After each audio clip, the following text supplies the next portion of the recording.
விமல் வீரவன்சவை விசாரணைக்கு அழைத்தது சிஐடி. வடக்கு கிழக்கில் ஹர்த்தால், பொது பாதுகாப்பு அமைச்சரின் அதிரடி அறிவிப்பு. அரசாங்கத்தை கவிழ்க்கும் சதி திட்டம், அமைச்சர் வெளியிட்ட அறிவிப்பு. பாதாள உலக குழுக்களுடன் தொடர்புடைய அரசியல்வாதிகளுக்கு விழுந்த பேரிடி. விரைவில் ஆசாத் மௌலானா இலங்கையில், அரசு தரப்பு வெளியிட்ட தகவல். மீண்டும் சுற்றி வளைக்கப்படும் மட்டக்களப்பு, பலர் அதிரடி கைது. ராஜபக்ஷ குடும்பத்தை போல் அனுர அணியும் விரட்டி அடிக்கப்படும், சஜித் தரப்பு பகிரங்கம். பிரதமர் பதவியில் மாற்றம், காரணம் கூறும் மொட்டு கட்சி.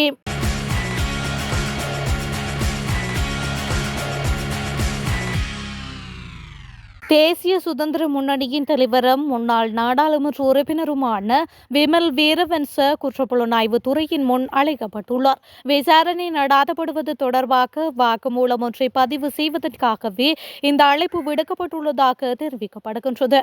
இதன்படி இன்று காலை 9 மணிக்கு அங்கு முன்னிலையாகுமாறு அவருக்கு அழைப்பு விடுக்கப்பட்டுள்ளமையும் குறிப்பிடத்தக்கது. உயிர்த்த ஞாயிறு தாக்குதல் தொடர்பில் சாட்சியம் வழங்க தயாராக இருப்பதாக கூறப்படும் தமிழ் மக்கள் விடுதலை புலிகள் கட்சியின் முன்னாள் ஊடக செயலாளரான ஆசாத் மௌலானாவை விரைவில் இலங்கைக்கு அழைத்து வருவதற்கான நடவடிக்கைகள் முன்னெடுக்கப்படுவதாக தெரிவிக்கப்பட்டுள்ளது. குறித்த விடயத்தை பொதுமக்கள் பாதுகாப்பு அமைச்சர் ஆனந்த விஜயபால தென்னிலங்கை ஊடகம் ஒன்றுக்கு வழங்கிய செவ்வியில் குறிப்பிட்டுள்ளார். அத்துடன் ஆசாத் மௌலானாவின் சாட்சியங்களை உள்ளடக்கிய சேனல் 4 காணொலியில் சாட்சியம் வழங்கிய ஏனையவர்களையும் விசாரணைக்காக இலங்கைக்கு அழைப்பது தொடர்பில் அரசாங்கம் முன்னெடுப்புகளை மேற்கொண்டுள்ளதாக அமைச்சர் இதன்போது சுட்டிக்காட்டியுள்ளார். எந்தொரு குற்ற செயல்களிலும் எவரேனும் ஒருவர் ஈடுபட்டால் தகுதி தராதரம் பாராது அவர்களுக்கு எதிராக நடவடிக்கை எடுப்பதற்கு அரசாங்கம் உறுதி பூண்டுள்ளதாகவும் பொதுமக்கள் பாதுகாப்பு அமைச்சர் தெரிவித்துள்ளார். இதேவேளை ஆசாத் மௌலானாவை விசாரணைகளுக்காக இலங்கைக்கு அழைத்து வரும் விடயத்தை அமைச்சர் பிமல் ரத்நாயக்கவும் உறுதிப்படுத்தியுள்ளமை குறிப்பிடத்தக்கது. பொய்களை கூறி ஆட்சி செய்த ராஜபக்ஷ குடும்பத்தை போல் தற்பொழுது பொய்களாலேயே ஆட்சி செய்யும் அனுர அணியம் மிக விரைவில் வீட்டுக்கு விரட்டியடிக்கப்படும் என்று ஐக்கிய மக்கள் சக்தியின் நாடாளுமன்ற உறுப்பினர் காவிந்த ஜெயவர்தன தெரிவித்துள்ளார். இது தொடர்பில் ஊடகங்களிடம் அவர் மேலும் குறிப்பிடுகையில், கடந்த 10 மாதங்களாக பொய்களாலேயே தேசிய மக்கள் சக்தி நாட்டை ஆட்சி செய்து கொண்டிருக்கின்றது. இதற்கு மத்தியில் தற்பொழுது தேசிய மக்கள் சக்திக்கும் ஜேவிபிக்கும் இடையில் கடுமையான முரண்பாடுகள் தோற்றம் பெற்றுள்ளன. சிஜியின் செய்மதி விவகாரத்தில் பிரதமர் கரணி அமரசூரியவும் அமைச்சர் வசந்த சமரசிங்கவும் முரண்பட்ட கருத்துக்களை கூறியதால் அவை பகிரங்கமாக வெளிப்படுத்தப்பட்டுள்ளன. இது சமூகத்தில் பாரிய சர்ச்சையை தோற்றுவித்துள்ளதால் முதலீட்டு சபையின் அதிகாரிகளுக்கு எதிராக நடவடிக்கை எடுக்க உள்ளதாக வசந்த சமரசிங்க குறிப்பிட்டுள்ளார். அந்த அதிகாரிகள் தவறான தகவலை வழங்கியிருந்தாலும் பிரதமரே சரியான தகவல் எது என்பதை தெளிவுபடுத்தியிருக்க வேண்டும். ஆனால் தற்பொழுது வசந்த சமரசிங்கவே அதனை செய்து கொண்டிருக்கின்றார். எனினும் அவருக்கு இன்னும் இது குறித்த தெளிவு இல்லை. இவ்வாறான சர்ச்சைகளுக்கு மத்தியில் மறுபுறம் மனித படுகொலைகளில் ஈடுபட்டு வரும் பாதாள உலக குழு தலை தூக்கியுள்ளது. நாளாந்தம் துப்பாக்கிச் சூடுகளால் உயிர்கள் பறிக்கப்பட்டுக் கொண்டிருக்கின்றன.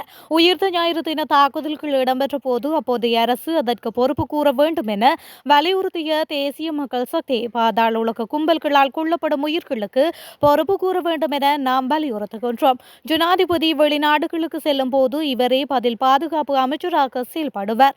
அவ்வாறான சந்தர்ப்பங்களில் விசாரணைகள் பக்கச்சார்பின்றி முன்னெடுக்கப்படும் என்று எவ்வாறு நம்புவது? பதவி விலகாவிட்டால் அவருக்கு வேறொரு அமைச்சை வழங்குவதற்கேனும் ஜனாதிபதி நடவடிக்கை எடுத்திருக்கலாம். ஆனால் அவ்வாறு செய்திருக்கவில்லை.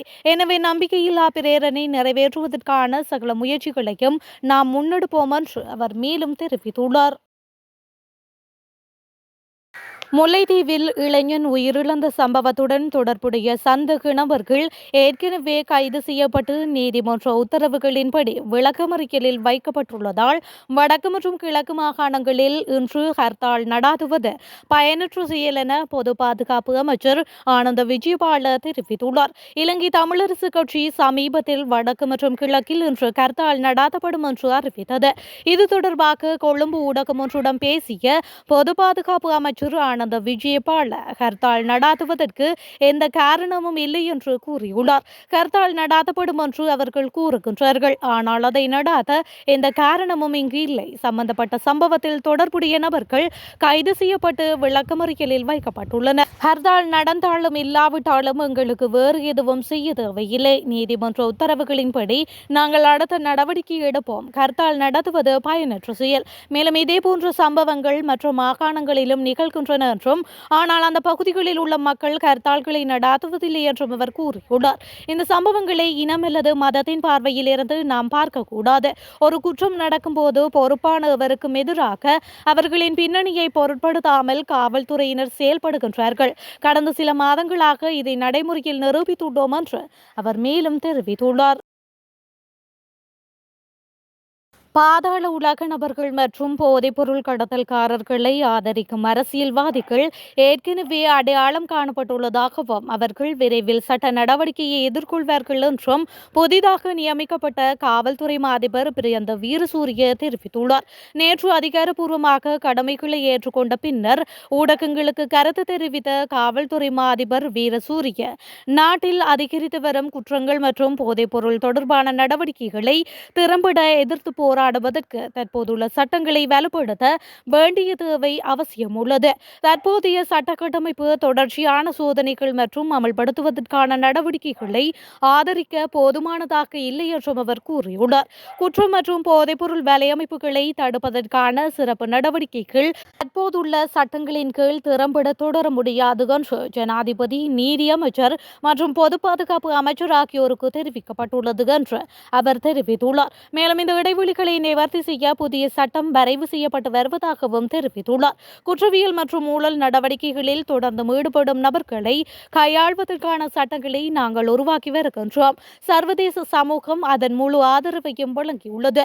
மேலும் ஒத்துழைப்பை மேம்படுத்தவும் அவர்களின் உதவியை பயன்படுத்தவும் நாங்கள் நடவடிக்கை எடுத்து வருகின்றோம் என்று அவர் மேலும் தெரிவித்துள்ளார். சாமானிய மக்களின் நில பிரச்சினைகளை விரைவில் தீர்க்க நடவடிக்கை எடுக்கப்படும் என்று வேளாண் அமைச்சர் கே.டி. லால்காந்த தெரிவித்துள்ளார்.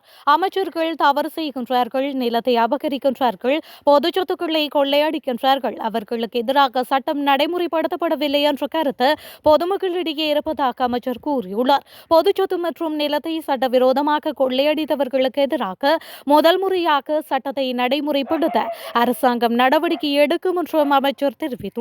பொதுமக்களின் செல்வத்தை கொள்ளையடித்து மக்களை ஒடுக்கிய அரசியல்வாதிகளுக்கு எதிராக சட்டம் நடைமுறைப்படுத்தப்படும். அதே வேளையில் அவர்கள் அனைவரும் ஒன்றிணைந்து சிங்களம், தமிழ், முஸ்லிம் என்ற வேறுபாடு இல்லாமல் பொதுமக்களின் அரசாங்கத்தை கவிழ்க்க சதி செய்கின்றார்கள். ஆனால் அவர்களால் அதை செய்ய முடியாது. பொதுமக்கள் ஜனாதிபதி நரகுமார திசாநாயக்கவின் அரசாங்கத்துடன் உள்ளனர் என்று அவர் மேலும் தெரிவித்துள்ளார்.